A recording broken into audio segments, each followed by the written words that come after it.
Good morning, doctor.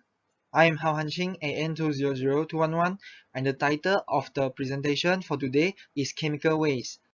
And we are from the group 7, and the following are the group members. Now, I'm going to proceed the introduction. Chemical waste actually is a waste with a chemical composition that can cause serious threat to human health and the environment. In Malaysia, we also call the chemical waste as schedule waste, and there are totally 77 types of schedule waste are listed in the first schedule of environmental quality regulation. And mostly, the chemical waste are come from the recovery facilities, metal refinery, metal finishing and coating, and cement manufacturing. And the chemical waste are categorized based on its four characteristics, which are ignitability, corrosivity, reactivity, and toxicity. Now, I'm going to continue with the characteristic of the chemical waste. The first characteristic is the ignitability. The ignitable waste can create fire under certain conditions and are spontaneously combustive when have a flash point less than 60 degrees Celsius or 140 Fahrenheit, whereas the solid form of ignitable waste are readily ignitable through friction, absorption of moisture, and spontaneous chemical change. And the ignitable waste can damage to the surrounding by producing harmful gas at high temperature and pressure or by causing fire hazard. And the example of ignitable waste are hexane and butane. And the second characteristic are the corrosivity. The corrosive waste are readily to corrode or dissolve flesh, metal or other material. And the wastes are categorized as corrosive if it meets the criteria that has a pH less than or equal to 2 or greater than or equal to 12.5 and the liquid that have corrode steel at the rate of 6.35 mm or more per year. And the corrosive waste can corroding the metal container and cause a leakage of harmful material and harm the environment. The example of the corrosive waste are hydraulic acid and the sulfuric acid. After that, the third characteristic of the chemical waste is reactivity, where the reactive wastes are unstable under normal conditions and readily to explode or undergoes violent change. They may react violently when they react with water, pressure, heat, and under normal handling conditions. The reactive waste they also have the potential to form explosive mixture or release the toxic fumes that endanger human health and or the environment. Besides that, some waste that meet the criteria for classification as an explosive under Department of Transportation also considered as reactive waste, and the example of the reactive waste are sodium metal and organic parasite. The last characteristic of chemical waste is the toxicity. The toxic waste they can cause for the environment harm, and the toxic waste is referred as the waste that extract under the test procedure called toxicity characteristic leaching procedure and contain one or more consistent at concentration greater than those specified in the maximum concentration of contaminant for the toxicity characteristic table. When the toxic waste are then disposed, the contaminant liquid may leach from the waste and pollute the groundwater, air, and soil. Hello doctor, it's me again, and now I'm going to proceed for the reason for poor disposal of chemical waste. The first reason is the lack of policy enforcement. The poor enforcement of the waste management legislation has been practiced in domestic and many industries they bypass the law and just dump the hazardous waste in the inappropriate area. And the second reason is the avoidance of disposal fee. To maximize the profit, some industries just dump the hazardous waste into the illegal area which are not designated to dispose of the waste to save the transportation and disposal fee. And the third reason is for the outdated technology. Technology used in some industry are still at the local government level, where in the developed country, new and emerging technology for the disposal of hazardous waste such as molten, slow combustion, and ultraviolet destruction has been used. And the fourth reason is the unplanned industrial growth. This situation has caused the facility for industry to treatment and disposal of chemical waste are in the quarter. Moreover, some factories are located in the non-conforming area and are causing the pollution to the environment. And the last reason for the post-disposal is the lack knowledge of management. There are some industry are lack of the trained personnel in company to build a effective solid waste management system, and they are just sending the hazardous waste to the landfill. Okay, Bismillahirrahmanirrahim. Assalamualaikum warahmatullahi taala wabarakatuh. My name is Muhammad Ahmed Yuzan bin Muhammad Shukri. Today I'm going to explaining about effect of chemical waste on environmental. Next page. The most common toxic that come into contact with human and animal is mercury. Mercury is an element that is commonly found in the water, so it gets into fish and shellfish. But some of mercury isn't in the mercury our body needs. Specific bacterial organism produce organic mercury such as primarily methyl mercury in surface waters that convert inorganic mercury into organic mercury, which is the form of mercury that process a significant trait to that highly recommended not to eat swordfish, shark, king mackerel, or tilefish because they have been known to contain a lot of mercury. Also, it is recommended that we only eat anywhere from 8 to 12 ounce of fish weekly, and pregnant women as well as children and elderly people should stay away from a lot of fish. Next page. So we know that nausea and vomiting increase in hospitalization of diabetes residents living near hazard waste sites.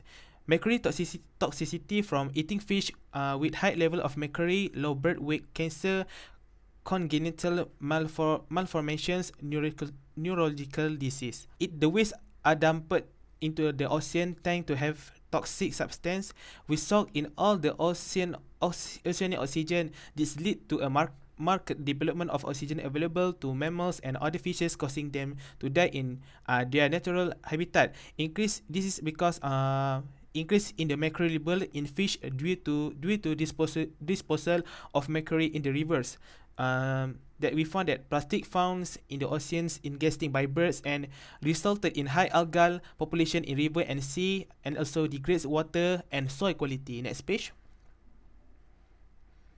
So we can see that this is also effect of chemical waste of environment, which is water breaks down into landfills to from methane and protein, greenhouse gas change in climate and destruction of ozone layer due to waste biodegradable littering and due to waste pollutions. Illegal dumping, leaching is a process whereby solid waste enter soil and groundwater and contamination them.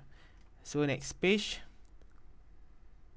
When hazardous waste are released in the air, water, or on the land, they can spread, contaminating even more of the environment and posing greater threats to our health. For example, when rain falls on soil at a waste site, it carries hazardous waste deeper into the ground and the underlying groundwater. If a very small amount of hazardous substance is released, it may become diluted to the point where it will not cause injury. A hazardous substance can cause injury of death to a person, plant, or animal. Next page. So this is the list of chemical found at the dumping site and the health effect. So which is we can see the type is we have over here chemicals such as benzene, acrylonitrile, acrolein, hydrogen chloride, methane, toluene, xylene, ethylbenzene, and D-limonene, now determined by the parties responsible for toxic waste management. Next page. The Department of Environment will never compromise with any element of pollution to impose action on the disposal of toxic waste in accordance with Section 16, 18, 19, 34A, 34B, and the Environment Quality Regulation under the Environment Quality Act 1974. For offences under Section 34B of the Environment Quality Act, the accused can be sentenced to mandatory imprisonment or fined up to $500,000. If convicted, they violate the Land Use Condition Notice 7A under Section 127 of the National Land Code 1965 is issued to the owners concerned, and they must be prepared for land conservation. This toxic waste disposable cost will also investigate under Section 34B of the Environment Quality Act 1974, which is the offense of placing scheduled waste without the permission of the Director General Environmental Quality. If convicted, he can sentence it to mandatory imprisonment and maximum fine of 500,000 ringgit Malaysia according to the Environment Quality Act 1974. if any person is directly involved in any activity that pollutes and environment contrary to all the provision of the law prescribed under the Environment Act 1974, if convicted with offence, can be imposed with several punishment. Assalamualaikum and hi, my name is Siti Radia. So I'm going to explain about management of chemical waste. First, chemical schedule. According to the Environmental Quality Act 1974, any party that manage chemical waste must obtain the permission of the relevant authority. Chemical waste to be disposed of should be in accordance with the standard disposal chemical waste and schedule waste based on Environmental Quality Schedule Waste Regulation 2005. There are 6 steps of standard disposal of chemical waste based on Environmental Quality Schedule Regulation 2005. All these steps and schedule waste can also prevent the occurrence of unwanted things such as explosion or fire when disposal work is carried out. Second, prevention is better than cure. It is important to prevent chemical waste from being used extensively. By using the concept of 3R, reduce, reuse, recycle, we can lessen the usage of the chemical waste in daily life. Reducing the use of chemical can be done by planning the work that will be done before executing it. We can use reasonable and minimal quantity of chemical as well as enough for the work done without overdoing it. Using reusable chemical, there are several chemicals that can be reused more than once. To reduce the cost of chemical disposal, concept of recycling can be done by sending to the company that runs such service sulfuric acid, hydrochloric acid, recycling within process, reusing plastic, converting polymer into monomer, and other examples of the 3R. This can be done with the certain process. When chemicals are recycled, the useful material that can be directly reused and would otherwise be discarded are recovered, collected, and separated from the chemical waste, significantly reducing the amount of waste that needs to be treated and discarded. Hazardous waste recycling can be carried out on site, with the recycled material being returned to the manufacturing process within the same facility, or can be collected and the recycling carried out off-site by a licensed third parties. Next, underground disposal.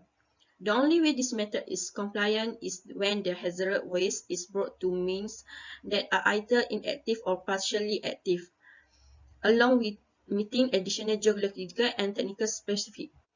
Many companies need to be disposed of radioactive waste, whether from medical treatments, laboratory experiments, nuclear fuel production, or radioactive or mining. For those cases, this method is considered a strong, effective option. This hazardous waste facility will vary in their sustainability per the EPA. The agency is responsibility for protecting people and the natural world by verifying that this unit's design, operation, maintenance adhere to its standards.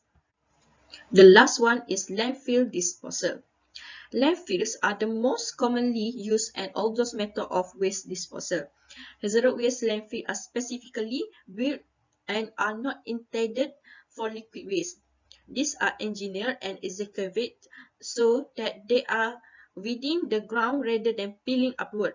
These landfills are lined with clay, HDPE, or other non-porous material to prevent the waste from leaching into the protection, so the human and the environment come into contact with as little of the waste as possible. Human is generally not impacted by hazardous waste landfills. However, it is possible for people near the landfill to be harmed if there is a leak.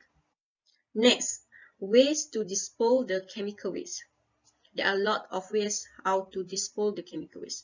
First, the use of fume hoods should be done if it involves the use of the chemicals that can produce steam, dust or smoke that could be life-threatening and pollute laboratory air. Second, record all chemical intakes. Third, the list of chemicals need to be updated periodically. Fourth, less necessary chemicals should be stored in the store or disposed of if necessary.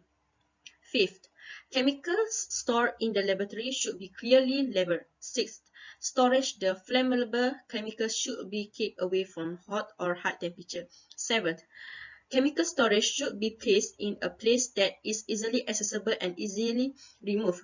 8. The use of regular refrigerator to store flammable chemicals should be avoided. 9. Avoid direct heating, knocking, or friction to any chemicals. 10. Chemicals should not be inhaled and use should be in small quantity or appropriate to the work to be carried out. That's all from me. Thank you. So the conclusion is, in conclusion, we know that greater scrutiny should be done on the causes of river pollution, so that efforts to overcome and address the problem of river pollution can be carried out more effectively. Proactive steps should be taken by the government or organizing more awareness campaign on the importance of river conservation and preservation. Even higher fines can be imposed by the authorities on those who carry out river pollution activities, as well as monitoring the quality of river water in our country should be done regularly, as the Malay proverb says prevention is better than cure.